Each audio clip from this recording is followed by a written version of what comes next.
തടവ് എന്ന ചിത്രത്തിലൂടെ മലയാളത്തിന് ലഭിച്ച നായിക, സംസ്ഥാന സർക്കാരിൻ്റെ മികച്ച നടിക്കുള്ള അവാർഡ് നേടിയിട്ടുള്ള ബീന ആർ ചന്ദ്രൻ, നമ്മുടെയൊക്കെ സ്വന്തം പരതൂരുകാരി ബീന ടീച്ചറാണ് ഇന്ന് എന്നോടൊപ്പം ഓണവിശേഷങ്ങൾ പങ്കുവയ്ക്കാനായിട്ട് എത്തിയിരിക്കുന്നത്.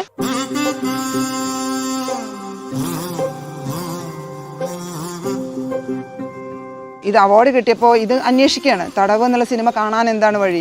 പക്ഷെ ആളുകൾക്ക് കാണാൻ ഒരു മാർഗവുമില്ല. അത് ആലോചിക്കുമ്പോൾ ഭയങ്കര സങ്കടമാണ്. നാടകം എനിക്ക് വിടാൻ വലിയ നല്ല സിനിമകൾ കിട്ടിയാൽ ചെയ്യും. രണ്ടും കൊണ്ടുപോകണം എന്നാണ് എൻ്റെ ആഗ്രഹം.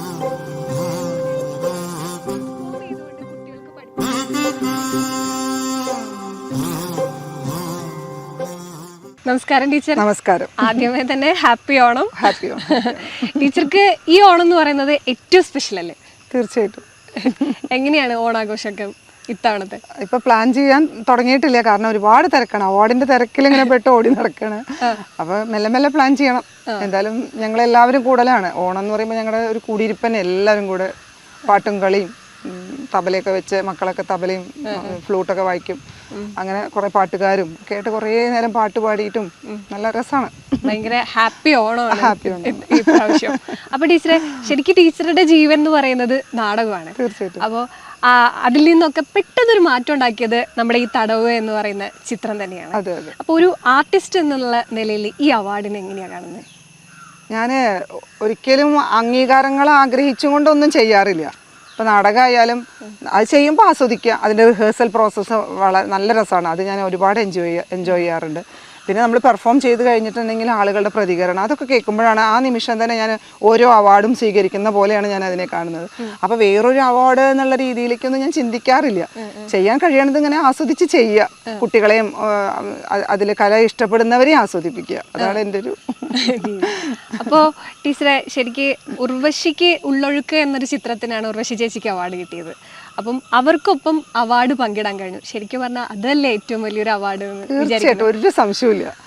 എനിക്ക് ഒറ്റയ്ക്കാണ് ഇത് കിട്ടുന്നതെങ്കിൽ എനിക്ക് ഇത്ര സന്തോഷം ഉണ്ടാവില്ലായിരുന്നു. ഇത് എന്താ പറയുക, വളരെ വളരെ സന്തോഷം. കാരണം ഉർവശി ചേച്ചിയെ പോലെയുള്ള വളരെ ഈ മെയിൻ ധാര മുഖ്യധാരയിൽ വരുന്ന ആ ഒരു നടിയുടെ കൂടെ ഇരിക്കുക എന്ന് പറയുമ്പോൾ അതിൽ പര സന്തോഷം എനിക്ക് ഉണ്ടാവാം. തീർച്ചയായിട്ടും. അപ്പൊ ഈ ശരിക്കും ഈ അവാർഡ് കേട്ട നിമിഷം രണ്ടുപേരും പങ്കിട്ടു ആ മൊമെന്റ് എങ്ങനെയായിരുന്നു? ശരിക്കും സ്കൂളില് ഞാൻ ക്ലാസ് എടുത്തുകൊണ്ടിരിക്കുകയാണ്. അപ്പോഴാണ് ചെറിയൊരു ക്ലൂ കിട്ടിയത്. ഒരു കുട്ടിയെ പഠിപ്പിച്ചുകൊണ്ടിരിക്കുകയായിരുന്നു. അപ്പോൾ 2-3 പ്രാവശ്യം ചാനലിൽ നിന്ന് വിളിച്ചിട്ട് ഫോട്ടോ ഒക്കെ അയച്ചു കൊടുക്കാൻ പറഞ്ഞു. അഥവാ കിട്ടുകയാണെങ്കിൽ, ടീച്ചർക്ക് കിട്ടുകയാണെങ്കിൽ ഞങ്ങൾക്ക് പെട്ടെന്ന് ഫോട്ടോ വിടണം. അതിന് വേണ്ടിയിട്ടെന്ന് പറഞ്ഞപ്പോൾ ഞാൻ ഉണ്ടാവുമോ എന്ന് പിന്നെ ഞാൻ സാറില്ല, അതൊക്കെ ഇഷ്ടം പോലെ ആളുകളുണ്ടല്ലോ, അതൊക്കെ അവർക്കായിരിക്കും, വെറുതെ മോഹിച്ചുകൊണ്ടിരിക്കേണ്ട, ഞാൻ എൻ്റെ കാര്യങ്ങളിലും മുഴുകാം എന്നിങ്ങനെ വിചാരിച്ചു. പിന്നെ അടുത്ത നെക്സ്റ്റ് പീരീഡ് പറയുമ്പോൾ 4ാമത്തെ പീരീഡാണ്. അപ്പോൾ എനിക്കും അനിത ടീച്ചർക്കും ഫ്രീയാണ്. ഞങ്ങൾ ക്ലാസ്സിലായിരുന്നെങ്കിൽ ആരെങ്കിലും പറഞ്ഞിട്ടായിരിക്കും ഞങ്ങൾ അറിയുന്നുണ്ടാവുക. കാരണം ഞങ്ങൾ ക്ലാസ് വിട്ടാൽ നമ്മളൊന്നും കളിക്കാറില്ല. അപ്പോൾ 2 പേർക്കും ഫ്രീ പീരീഡ് ആയിരുന്നു. അപ്പോൾ അനിത പറഞ്ഞു, നമുക്കൊന്ന് നോക്കി നോക്കാം, അവിടെ ഒന്ന് കേൾക്കുക, നമുക്ക് ഒരുമിച്ചിരുന്ന് കേൾക്കുക എന്നൊക്കെ പറഞ്ഞു.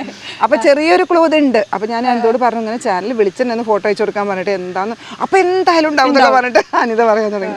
അപ്പോൾ ഞാൻ പറഞ്ഞു, വെറുതെ മോഹിക്കണ്ട. എന്നിട്ട് ഞങ്ങളിതിങ്ങനെ കാണുകയാണ്. അപ്പോൾ ഇടയ്ക്കിടയ്ക്ക് എനിക്കിങ്ങനെ എന്തോ ഒരു പടപടപ്പൊക്കെ വരുന്നുണ്ട്. അപ്പോൾ അതിൻ്റെ ഇടയിൽ വേറൊരു പാർവതി തിരുവോത്തൊക്കെ ഇങ്ങനെ കടന്നു വന്നു. അപ്പോൾ അത് അവർക്കാണ് കേട്ടോ, പോട്ടെ. അപ്പോൾ അല്ലല്ല അതൊന്നും. അപ്പോൾ ആള് എന്നെ ശരിയാക്കാണ്. ഒന്നും വന്നിട്ടില്ല, വെറുതെയാണ്, നിനക്ക് തോന്നിയതാണെന്നൊക്കെ പറഞ്ഞു.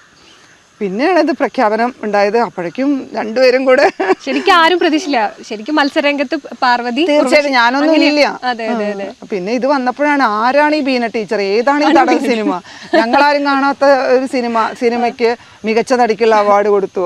അങ്ങനെയൊക്കെ ടൈറ്റിൽ തന്നെ, ആരാണ് ബീന ടീച്ചർ. എന്നാലും കുറെ മറുപടികൾ വന്നുകൊണ്ടിരിക്കുന്നത് എനിക്ക് ഒരുപാട് സന്തോഷമുണ്ട്. അനിത ടീച്ചറായിട്ടുള്ള ഒരു കൂട്ട്, ശരിക്കും അത് ഇതിലും ഇപ്പൊ ഈ നമ്മുടെ ഈ അവാർഡ് കിട്ടിയ സമയത്താണെങ്കിലും ചർച്ച ചെയ്യപ്പെട്ടെ അനിത ടീച്ചറും ബീന ടീച്ചറും നമ്മളൊരു കൂട്ട് ഭയങ്കരമായിട്ട് ചർച്ച ചെയ്തിരുന്നു അല്ലേ? തീർച്ചയായിട്ടും.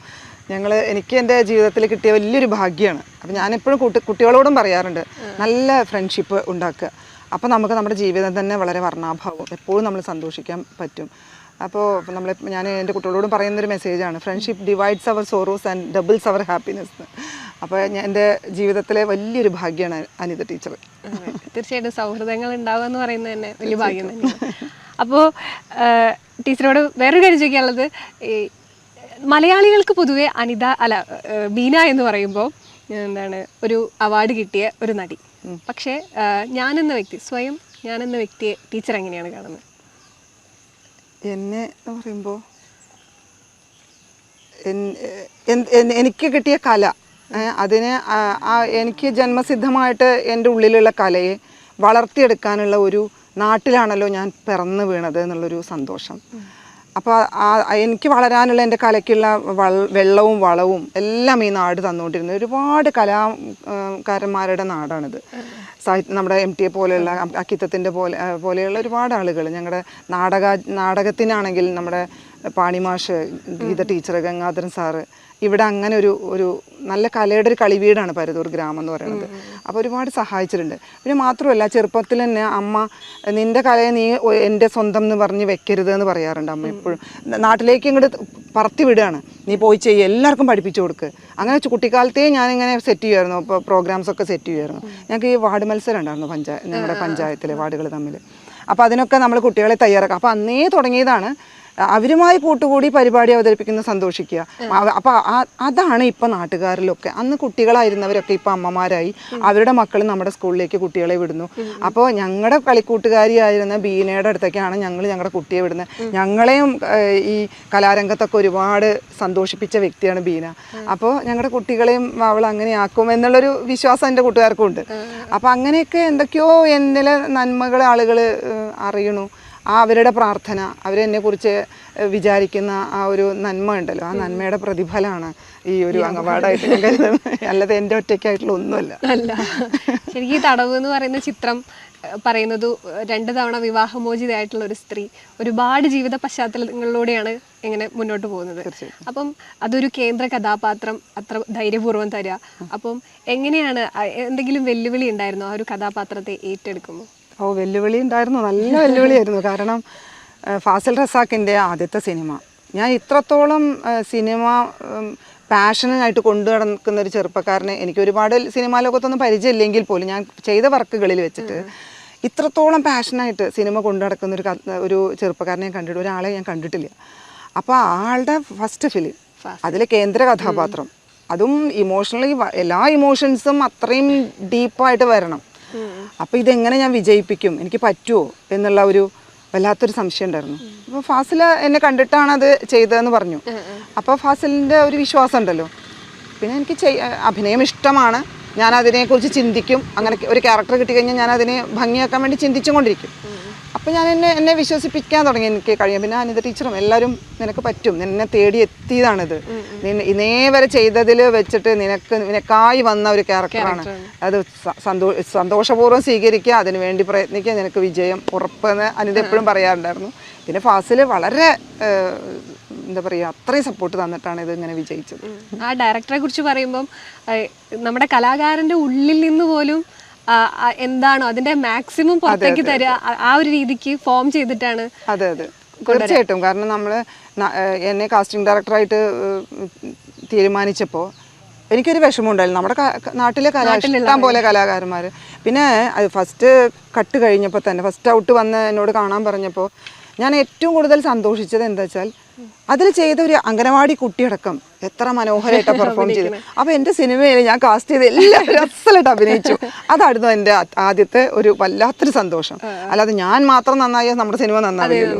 അപ്പോൾ അത് എല്ലാവരും കൂടെ നന്നായി ചെയ്തു എന്നുള്ളതാണ് ആദ്യത്തെ. ഇമോഷണലി ഒന്നും സിനിമയുടെ ഉള്ളിലൊന്നും എനിക്ക് കിട്ടില്ല. കാരണം ഞാൻ അതിനുള്ളിൽ ആയിരുന്നത് കാരണം എനിക്കതിൻ്റെ മറ്റ് വശങ്ങളൊന്നും കിട്ടുന്നില്ല. ഒരു സിനിമ കാണുമ്പോൾ ഉണ്ടാവുന്ന ഒരു ഇമോഷൻസ് ഉണ്ടല്ലോ, അതൊന്നും കിട്ടിയില്ല. പക്ഷെ എല്ലാവരും നന്നായി എന്നുള്ളൊരു എനിക്ക് തോന്നിയത്. അതാണ് ഇന്റർവ്യൂസിലൊക്കെ ഉണ്ടോ അംഗനവാടി കുട്ടികളൊക്കെ ആദ്യം കൊണ്ടുവന്ന് വെച്ചിട്ട് എല്ലാവരും അവരുമായിട്ട് മിങ്കിൾ ചെയ്തുകൊണ്ട് അങ്ങനെ പാട്ടുപാടി അവർ പെട്ടെന്ന് കയ്യിലാവില്ല. എനിക്ക് പിന്നെ കുട്ടികളായിട്ട് മിങ്കിൾ ചെയ്യാൻ വലിയ ബുദ്ധിമുട്ടില്ല. പാട്ടായിട്ടും കഥയായിട്ടും അവരെ പെട്ടെന്ന് കയ്യിലെടുക്കാൻ പറ്റും. പിന്നെ ഇപ്പോഴത്തെ കുട്ടികളൊക്കെ ഭയങ്കര പൊട്ടൻഷ്യലാണ് അവർക്ക്. പിന്നെ എൻ്റെ അമ്മയുടെ അനിയത്തി മേമ അംഗനവാടി ടീച്ചറാണ്. അപ്പം മേമ അവിടെയൊക്കെ കുട്ടികളെ വല്ലാത്ത, ശരിക്കും പറഞ്ഞ് ഞാൻ പറയുമ്പോൾ ഈ അംഗനവാടി ടീച്ചർമാർക്കാണ് ഏറ്റവും കൂടുതൽ സാലറി കൊടുക്കേണ്ടത്. ഞാൻ എപ്പോഴും പറയാറുണ്ട്. കാരണം അത്രയും എഫേർട്ടാണ്. പക്ഷേ ഏറ്റവും എന്താ പറയുക പുറന്തള്ളപ്പെടുന്നത് അവരാണ്. ഞാൻ ഞെട്ടിപ്പോയി. മേമ ഇപ്പോൾ റിട്ടയർ ചെയ്തു. റിട്ടയർ ചെയ്തപ്പോൾ അവരുടെ കയ്യിൽ കിട്ടുന്ന തുക എന്ന് പറയുന്നത്, അപ്പം ഞാൻ വിചാരിച്ചു മേമ കുറേ രക്ഷപ്പെടും എന്നുള്ളൊരു സന്തോഷമാണ്. റിട്ടയർ ചെയ്യൽ ഒരുപാട് കഷ്ടപ്പാടുകൾ അനുഭവിച്ചിട്ടുണ്ട്, അപ്പോൾ രക്ഷപ്പെടും എന്നുള്ളൊരു സന്തോഷമായിരുന്നു. അപ്പോൾ സംസാരിച്ചപ്പോഴാണ് എൻ്റെ യാഥാർത്ഥ്യം അറിഞ്ഞപ്പോൾ ശരിക്കും ഞാൻ ഞെട്ടിപ്പോയിട്ടോ. ഇത്രയും കാലം ജോലി ചെയ്തിട്ട് എന്താണ് ഇനി ഉള്ളത് എന്നുള്ളത് വല്ലാത്തൊരു കഷ്ടമാണ് അംഗനവാടി ടീച്ചർമാരുടെ കാര്യം. ചെറിയ കുട്ടികളെ നോക്കാന്ന് പറയുന്നതിന് ഭയങ്കര മേമ എങ്ങനെയാ വെച്ചാൽ അവനവൻ്റെ കുട്ടികളെ പോലെ അത്ര മേമ ഭയങ്കര വൃത്തിയാണ്. അതേപോലെയാണ് അംഗനവാടി. അവിടെ പോയി അവിടുത്തെ ആ ക്ലാസ് റൂമുകൾ വൃത്തിയാക്കി വയ്ക്കുക, പാത്രങ്ങൾ, കുട്ടികളെ തന്നെ കുളിപ്പിക്കുക വരെ ചെയ്യും. അങ്ങനെയാണ് എല്ലാ കാര്യങ്ങളും. ഒരു അമ്മയുടെ കെയർ കൊടുക്കണമല്ലോ കുട്ടികൾക്ക്. ആ രീതിയിലാണ് മേമ ചെയ്തിരുന്നത്. അപ്പോൾ ഈ സിനിമയും നാടകം എന്ന് പറയുന്നത് ശരിക്കും പറഞ്ഞാൽ രണ്ട് തരം അഭിനയമാണ്. അപ്പോൾ ഇതുപോലെ ഈ നാടകത്തിൽ സജീവമായ ടീച്ചറെ പോലുള്ള ആളുകൾക്ക് ഇപ്പോൾ ഒരുപാട് അവാർഡുകൾ ഇത്തരത്തിലുള്ള അവാർഡുകൾ കിട്ടുന്നുണ്ട്. അപ്പം ശരിക്കും പറഞ്ഞാൽ ഇത് രണ്ട് രീതിയാണ്. അതെ അതെ. എങ്ങനെയാണ് അപ്പോൾ ഈ ഒരു രണ്ട് തരം അഭിനയമാണിത്? ഇത് ഒരേ രീതിയിൽ അല്ലെങ്കിൽ അത്തരത്തിൽ എന്തെങ്കിലും ഒരു ഇൻഫ്ലുവൻസ് ഇതിൽ നിന്ന് ഈ നാടകത്തിൽ നിന്ന് വരുന്ന ആളുകൾക്ക് കൊടുക്കാനുണ്ടോ? തീർച്ചയായിട്ടും. എന്ന് പറഞ്ഞാൽ നാടകം എന്ന് പറയുമ്പോൾ ഭയങ്കര പെർഫോമിങ് ആർട്ടാണ്. ഒരുപാട് അധികം കാണിക്കണം. കാരണം നമ്മൾ സ്റ്റേജും കാണികളും തമ്മിൽ കുറച്ച് അന്തരമുണ്ടല്ലോ. അപ്പോൾ അവർക്ക് കിട്ടുന്ന രീതിയിലും ഈ കഥാപാത്രം ബോഡി എല്ലാം ശരീരം മൊത്തം പെർഫോം ചെയ്താലാണ് അങ്ങോട്ട് കിട്ടുള്ളൂ. പക്ഷേ ഇത് ബിഗ് സ്ക്രീനിൽ സിനിമയിലാവുമ്പോൾ ഒരു ചെറിയ അതിൻ്റെ എത്രയോ ലെവൽ അളവ് കുറച്ച് കൊടുത്താൽ മതി. അത് ഇത്തിരി അധികമായാൽ അത് വല്ലാതെ ഓക്വേർഡായിട്ട് സ്ക്രീനിൽ വരും. അതാണ് ഞാൻ മനസ്സിലാക്കിയത്. അത് 1-2 ഷോർട്ട് സിനിമകളൊക്കെ ചെയ്ത ചെറിയ കഥാപാത്രങ്ങളായിട്ട് വളരെ അത്ര പ്രാധാന്യമില്ലാത്ത കഥാപാത്രങ്ങളെ ചെയ്തിട്ടുള്ള ചില ഷോർട്ട് ഫിലിമുകൾ ഉണ്ടായിരുന്നു. അപ്പോൾ എനിക്കതിൻ്റെ ഒരു എങ്ങനെയാണ് സിനിമയിൽ നിൽക്കേണ്ടത്, എങ്ങനെ ആവരുത് സിനിമ എന്ന് കൂടി നാടകം എന്നെ പഠിപ്പിച്ചു. നാടകം പോലെ ആവരുത്. അപ്പോൾ അങ്ങനെ ആ രീതിയിൽ എനിക്കതിനെ മനസ്സിലാക്കി തരാൻ നാടകം വളരെയധികം സഹായിച്ചിട്ടുണ്ട്. അപ്പോൾ അത് ഏറ്റവും വലിയൊരു ഇമ്പോർട്ടൻറ്റ്. അതെ അതെ, തീർച്ചയായിട്ടും. പിന്നെ ടീച്ചറെ, ഇപ്പോൾ ഇതുപോലുള്ള ഈ തടവ് പോലുള്ള ചിത്രങ്ങൾ അത്ര കൊമേഴ്ഷ്യൽ പർപ്പസ് ഒന്നുമല്ല, വലിയ എമൗണ്ട് ഒന്നും ഇറക്കിയിട്ട് അങ്ങനെയൊന്നും എടുക്കാത്ത ഒരു ചിത്രമാണ്. അപ്പോൾ ഇത്തരത്തിലുള്ള ചിത്രങ്ങൾ ഇറങ്ങുമ്പം പൊതുവെ പ്രേക്ഷക സ്വീകാര്യത, തിയേറ്റർ എക്സ്പീരിയൻസ്, ആളുകൾ അതിലേക്ക് ഇറങ്ങി ചെല്ലുന്നില്ല, അല്ലെങ്കിൽ അത്തരത്തിലുള്ള ഒരു ചിത്രങ്ങൾക്ക് ഈ ടൈപ്പ് ചിത്രങ്ങൾക്ക് അത്ര സ്വീകാര്യത കിട്ടുന്നില്ല എന്ന് തോന്നുന്നുണ്ടോ? തീർച്ചയായിട്ടും. നല്ല സിനിമകൾ എത്രയോ ചെറുപ്പക്കാർ ഉണ്ടാക്കി വരുന്നുണ്ട്, പുതിയ അതിപ്പോൾ അടൂർ ഗോപാലകൃഷ്ണൻ സാർ പറയുകയുണ്ടായി. കാരണം പുതിയ ആളുകൾ പുതിയ രീതിയിലുള്ള ഒരു സാധാരണ വരുന്ന ഒരു സ്റ്റോറികളൊക്കെ ഉണ്ട്, ഫാമിലിയിൽ ഒതുങ്ങി നിൽക്കുന്ന. അത് സാറന്ന് പറഞ്ഞത് ഞാൻ ശ്രദ്ധിച്ചിട്ടുണ്ടായിരുന്നു. പുതിയ ചെറുപ്പക്കാർ വരുന്നത് പുതിയ രീതിയും പുതിയ സ്റ്റോറിയൊക്കെ ആയിട്ട് അവർ വരുന്നു. അതിനെ നമുക്ക് സ്വാഗതം ചെയ്യുന്നെ വേണം. അതുതന്നെയാണ് എനിക്ക് ഒരുപാട് സന്തോഷമുണ്ട്. പക്ഷേ അതേ സമയത്ത് ഇത് എത്രത്തോളം പൊതുജനത്തിലേക്ക് എത്തുന്നു, അതുപോലെ എന്താണ് തിയേറ്ററുകളിൽ ഓടുന്നു എന്നുള്ള കാര്യത്തിൽ വല്ലാത്തൊരു സങ്കടമുണ്ട്. അത് എന്താണ് അതിൻ്റെ ഒരു കാര്യം എന്നുള്ളത്. അപ്പോൾ ഞങ്ങളുടെ സിനിമ തന്നെ ഇത് അവാർഡ് കിട്ടിയപ്പോൾ ഇത് അന്വേഷിക്കുകയാണ്, തടവ് എന്നുള്ള സിനിമ കാണാൻ എന്താണ് വഴി. പക്ഷെ ആളുകൾക്ക് കാണാൻ ഒരു മാർഗ്ഗവുമില്ല. അത് ആലോചിക്കുമ്പോൾ ഭയങ്കര സങ്കടമാണ്. കാരണം ഈ അഭിനേത്രീനെ കേരളം അല്ലെങ്കിൽ കാണികൾ, ഈ സിനിമ കാണുന്നവർക്ക് വിലയിരുത്തണമെങ്കിൽ ഇവരും ഉർവശിയോടൊപ്പം ഉണ്ടോ എന്ന് അവർക്കൊന്ന് കാണണമെങ്കിൽ ഈ സിനിമ കാണണം. അതിന് കാണാനൊരു വേദി ഒരുക്കാൻ ആർക്കും പറ്റുന്നില്ല. ഞങ്ങളുടെ പ്രൊഡ്യൂസറും സംവിധായകനും കൂടി ഒരുപാട് പരിശ്രമിക്കുന്നു. അവരുടെ സങ്കടം ഞങ്ങളോട് പറയുന്നുണ്ട്, പറ്റുന്നില്ല ഞങ്ങൾക്ക് ഇതൊന്ന് ഔട്ടാക്കാനായിട്ട്. അപ്പോൾ അവരുടെ ആ സങ്കടം, ഇതുപോലെ എത്ര ആളുകൾ ഉണ്ടാവും, നന്നായിട്ട് എടുക്കുന്ന ആളുകൾ. അപ്പോൾ ടീച്ചർ പറഞ്ഞ പോലെ തന്നെ ഇത്തരം ചിത്രങ്ങൾ കൂടുതലായിട്ടും ശരിക്കും പറഞ്ഞാൽ ഈ മേളകൾ, IFFK പോലുള്ള മേളകളിലും അത്തരത്തിലുള്ള നമുക്ക് നടക്കാം, അത്തരത്തിലുള്ള മേളകൾ അങ്ങനെയുള്ളതിലല്ലേ കുറച്ചും കൂടി ഒരു സ്വീകാര്യത കിട്ടുന്നത്. അതിന് പ്രത്യേകം ഓഡിയൻസ് ഫെസ്റ്റിവലുകളിലാണ് ഇത് സെലക്ഷൻ കിട്ടുന്നതും. ഒരുവിധം ഫെസ്റ്റിവലുകളിലൊക്കെ ഇത് സെലക്ഷൻ കിട്ടിയിട്ടുണ്ട്. അതാണ് ഞങ്ങളുടെ സന്തോഷം. പക്ഷെ നമ്മുടെ നാടിന് അത് കാണാൻ പറ്റുന്നില്ല. മലയാളികൾക്കും ലോകത്തിലെ വിവിധ ഭാഗത്തുള്ള മലയാളികൾ ചോദിച്ചുകൊണ്ടിരിക്കുക എവിടെ ഈ സിനിമ. അപ്പോൾ അതിന് പറ്റുന്നില്ല എന്നുള്ളൊരു വിഷമം. അപ്പോൾ ടീച്ചറെ, ഇപ്പോൾ ഈ അവാർഡ് കിട്ടിയതിന് ശേഷം നമ്മുടെ സിനിമ ഇൻഡസ്ട്രിയിൽ നിന്ന് ആരെങ്കിലും വിളിക്കോ അഭിനന്ദിക്കോ ഒക്കെ ചെയ്തോ? അങ്ങനെ വിളിച്ചിട്ടില്ല. മമ്മൂക്ക ഞങ്ങളുടെ ഡയറക്ടർ ഫാസിൽ റസാക്കിന് ഒരു മെസ്സേജ് അയച്ചിട്ടുണ്ടായിരുന്നു, ഫാസിലിനെ അഭിനന്ദിച്ചുകൊണ്ടും ബീന ടീച്ചറോടും അഭിനന്ദനങ്ങൾ അറിയിക്കണം എന്ന് പറഞ്ഞിട്ട്. അപ്പോൾ എനിക്കത് കണ്ടപ്പോൾ എനിക്കതിൻ്റെ സ്ക്രീൻഷോട്ട് അയച്ചു തന്നപ്പോൾ ഭയങ്കര സന്തോഷമായി. എനിക്ക് മാത്രമല്ല, എൻ്റെ കൊളീഗ്സിനും എൻ്റെ കുട്ടികൾക്കൊക്കെ ഭയങ്കര ഇഷ്ടമായി. ഞാൻ സ്റ്റാറ്റസ് ഒക്കെ ഇട്ടുണ്ടായിരുന്നു. പിന്നെ മധുപാൽ സാറ് ഇതിനായിട്ട് സംസാരിച്ചിട്ടുണ്ടായിരുന്നു. വേറെ അവരൊക്കെ ഇപ്പോൾ തിരക്കിലായിരിക്കാം. ആഗ്രഹിച്ചു ഞാൻ, വിളികളൊക്കെ വരുന്നൊക്കെ ഞാൻ ഇങ്ങനെ ഒരു വലിയ അംഗീകാരം കിട്ടിയതല്ലേ. അപ്പോൾ നമ്മൾ നാടകത്തിലൊക്കെ ആണെങ്കിൽ ഇങ്ങനെ ഒരു അംഗീകാരം കിട്ടിയ നാടകക്കാർ പരസ്പരം നമുക്ക് കിട്ടിയ പോലെ ഭയങ്കര സന്തോഷമാണ്. അപ്പം ഞാൻ അങ്ങനെ വിചാരിച്ചു. പിന്നെ എനിക്ക് തോന്നി ഷൂട്ടിലൊക്കെ ആണെങ്കിൽ എല്ലാവരും വർക്കിലായിരിക്കുമല്ലോ, അപ്പോൾ ആ തിരക്കിലായിരിക്കും. അപ്പോൾ നമുക്ക് ഓട്ടോമാറ്റിക്കലി നമുക്കത് അറിയാമല്ലോ, മനസ്സിലാക്കണമല്ലോ. അപ്പം നമ്മൾ അങ്ങനെ സങ്കടപ്പെടുകയൊന്നും വേണ്ട എന്ന് വിചാരിച്ചു. അവരുടെ ഉള്ളിലൊക്കെ ഉണ്ടാവും ചിലപ്പോൾ സന്തോഷം. അതെ. അപ്പോൾ ടീച്ചറുടെ ജീവൻ എന്ന് പറയുന്നത് നേരത്തെ സൂചിപ്പിച്ച പോലെ ഈ നാടകമാണ്. അപ്പം ഈ ഒരു മുഹൂർത്തത്തിൽ ടീച്ചർ ഒരുപാട് പേര് എന്താണ് അത്ര സ്നേഹത്തോടെ ഓർക്കുന്നുണ്ടാവും. പാണി മാസ്റ്റർ, അതുപോലെ ടീച്ചറുടെ സുഹൃത്തുക്കൾ. എങ്ങനെയാണ് ഗുരുക്കന്മാർ ഈ ഒരു സമയം? അയ്യോ, എന്നെ നാടകത്തിലേക്ക്, കാരണം ഒരു കഥാലോകത്തിലേക്ക് മാഷയുടെ ക്ലാസ് പറഞ്ഞ പാണി മാസ്റ്റർ ക്ലാസ് പറഞ്ഞാൽ കഥയുടെ ഒരു ലോകത്തേക്ക് നമ്മളെങ്ങനെ കൊണ്ടുപോകും. മാഷയുടെ കഥ പറയൽ വല്ലാത്തൊരു ഞങ്ങളുടെ കഥമാഷ എന്നാണ് വിളിക്കുക. അപ്പോൾ പിന്നെ ആ മാഷയുടെ നാടകങ്ങൾ അത് ചെയ്താണ് ഞാൻ സീരിയസ് ആയിട്ട് നാടകത്തിനെ സമീപിക്കുന്നത്. അത് കഴിഞ്ഞ് പട്ടാമ്പി കോളേജിലെത്തിയപ്പോൾ ക്യാമ്പസ് തിയേറ്റർ സജീവമാണ്.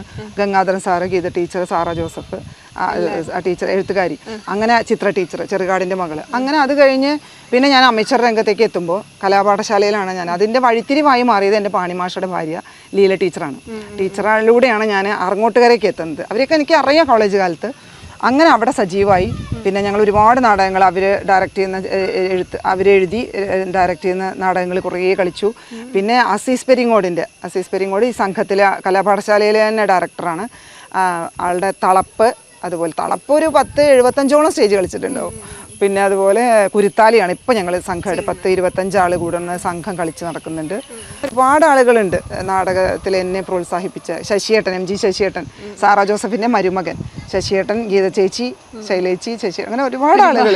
ഒരുപാട് എനിക്ക് നിർത്താൻ പറ്റില്ല. അതുപോലെ സാരഥി എന്ന് പറയുന്നത് നമ്മുടെ പാർത്ഥസാരഥി കൊളത്തൂരുള്ള നല്ല ആക്ടറാണ്.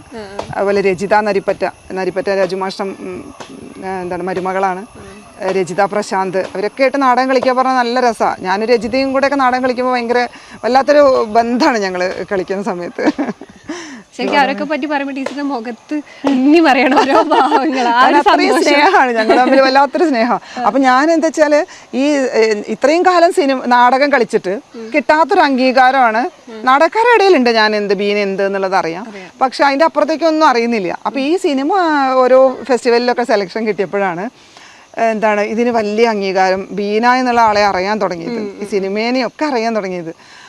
അപ്പോൾ ഞാൻ ഇത്രയും അന്തരമുണ്ടോ ഈ നാടകവും സിനിമയും തമ്മിൽ? ഞാനിങ്ങനെ സങ്കടമുണ്ട്, അതേ സമയത്ത് സന്തോഷമുണ്ട്. സന്തോഷം എന്ന് പറയുന്നത് എങ്ങനെയാ വെച്ചാൽ ഈ സിനിമയിലൂടെ എൻ്റെ നാടകം ഉയർത്തിപ്പിടിക്കുക, ഞങ്ങളുടെ സംഘത്തിന്, നാടകത്തിന്. അപ്പം നാടകത്തിന് കിട്ടിയ ഒരു അംഗീകാരം കൂടിയായിട്ടാണ് ഞാൻ ഇതിനെ അവാർഡിനെ കാണുന്നത്.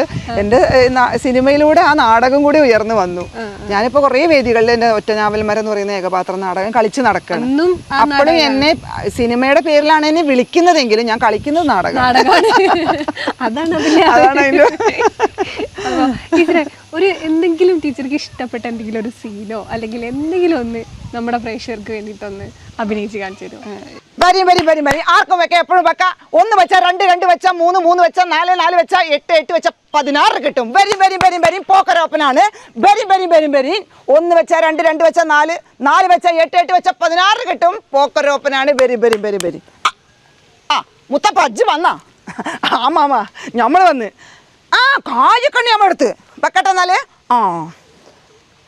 വെച്ചി അല്ലാ അനക്കടിച്ചല്ലടാ. നീ ഉണ്ടോ എൻ്റെ കയ്യില്? വെക്ക്, നമ്മൾ വെക്കാനിട്ട മാമാ. അടച്ചോനെ അനക്ക് ഇപ്പോഴും അടിച്ചല്ലടാ. ഇനി ഇവിടെ നിന്നാ ശരിയാവൂല, നമ്മൾ പോവാ. അല്ല മുത്തപ്പ, ഈ ജെങ്ങനെയാണ് ഈ കളിയിൽ ജയിക്കണ്? അത് മാമാ, അത് ഞാനും സൈനബും തമ്മിലുള്ള ഒരു ടെക്നിക്കാണ്. ഒരു ടെക്നിക്ക്. എന്ത് ടെക്നിക്ക്? അത് ഒരു ടെക്നിക്ക് മാമാ. ഈ കളി ജയിച്ചാ നിങ്ങൾ സൈനബാനെ നമുക്ക് കെട്ടിച്ചേരാന്ന് പറഞ്ഞില്ല? കെട്ടിച്ചേരി ഈ ബിലീസേ, എൻ്റെ കൊക്കിൽ ജീവട്ടെങ്കിൽ എൻ്റെ മോളാണൊക്കെ കെട്ടിച്ചേരില്ല. പോടാ ഒറ്റക്കണ്ണ ഈ ബിലീസേ, അത് രണ്ട് കണ്ണു നമ്മളെ എറിഞ്ഞു പൊട്ടിക്കടാ. ടീച്ചറെ അടിപൊളി, നല്ല രസമുണ്ടായിരുന്നു. അപ്പൊ ഇവിടെ ഞാനൊരു ക്വസ്റ്റ്യൻ ചോദിക്കാം. ടീച്ചർക്ക് നാടകത്തിൽ തുടരണോ അതോ സിനിമയിൽ കൂടുതൽ അവസരം കിട്ടി പോണോ? ഏതാണ് ആഗ്രഹം?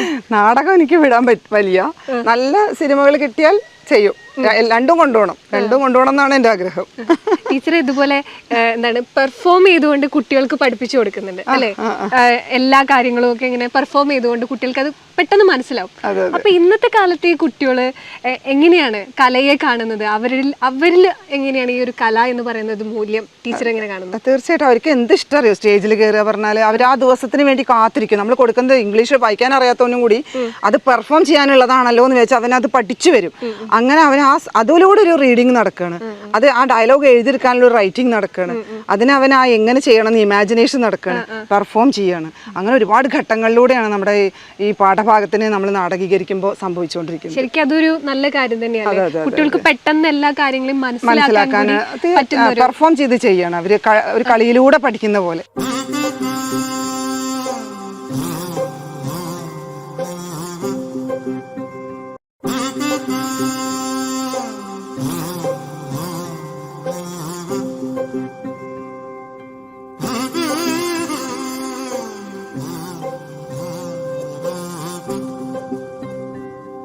അപ്പൊ ടീച്ചറെ കുറേ നേരം സംസാരിച്ചു. ടീച്ചർക്കും പറഞ്ഞു തീരുന്നില്ല, എനിക്കും പറഞ്ഞു തീരുന്നില്ല, അങ്ങനെയാണ്. അപ്പോൾ ടീച്ചറെ എങ്ങനെയാണ് ഇനി അടുത്ത ഓണത്തിന് അല്ലെങ്കിൽ ആ സമയമാകുമ്പോഴത്തേക്ക് നമുക്ക് പ്രതീക്ഷിക്കാവുന്ന വല്ല സന്തോഷമുണ്ടോ? എന്തെങ്കിലും പുതിയ പ്രൊജക്റ്റും കാര്യങ്ങളൊക്കെ? ഇല്ല, വല്ലാതൊന്നുമില്ല. ഒരു 2 പേര് വിളിച്ചിട്ടുണ്ട്.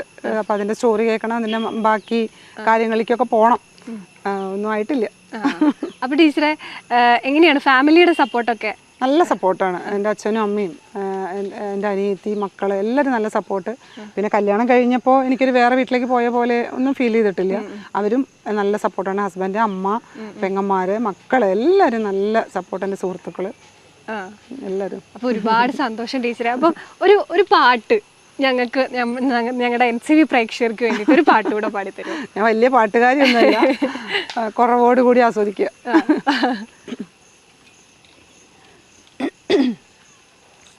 മഞ്ഞണി പൂനിലാവ് പേരാറ്റിൻ കടവിങ്കൽ മഞ്ഞളരച്ചു വച്ച് നീരാടുമ്പോൾ, മഞ്ഞണി പൂനിലാവ് പേരാറ്റിൻ കടവിങ്കൽ മഞ്ഞളരച്ചു വച്ച് നീരാടുമ്പോൾ, മഞ്ഞണി പൂനിലാവ്. ഈ പൂനിലാവില് ഈ ഒരു സമയത്ത് നമ്മുടെ കൂടെ കുറേ നേരം കുറേ കാര്യങ്ങൾ പറഞ്ഞു, കുറേ വിശേഷങ്ങൾ, കുറേ ഓണവിശേഷങ്ങളൊക്കെ പറഞ്ഞു. ഈ ഒരു നടിയെ ഇനിയും ഒരുപാട് സിനിമകളിൽ ഞങ്ങൾക്ക് ഇനി കാണാൻ പറ്റട്ടെ. ഒരുപാട് സന്തോഷം ടീച്ചറെ. നമ്മുടെ പ്രേക്ഷകരോട് എന്താണ് പറയാനുള്ളത്? എല്ലാവരും നമ്മൾക്ക് കിട്ടിയ ജീവിതം, ഈ ചെറിയ ജീവിതം ഓരോ നിമിഷവും ആസ്വദിക്കുക. നമ്മുടെ ലോകം നമ്മൾ ഉണ്ടാക്കുക, സന്തോഷമായിട്ട് ജീവിക്കുക. അത്രേ എനിക്ക് പറയാനുള്ളൂ. എല്ലാവർക്കും എൻ്റെ ഹൃദയം നിറഞ്ഞ ഓണാശംസകൾ.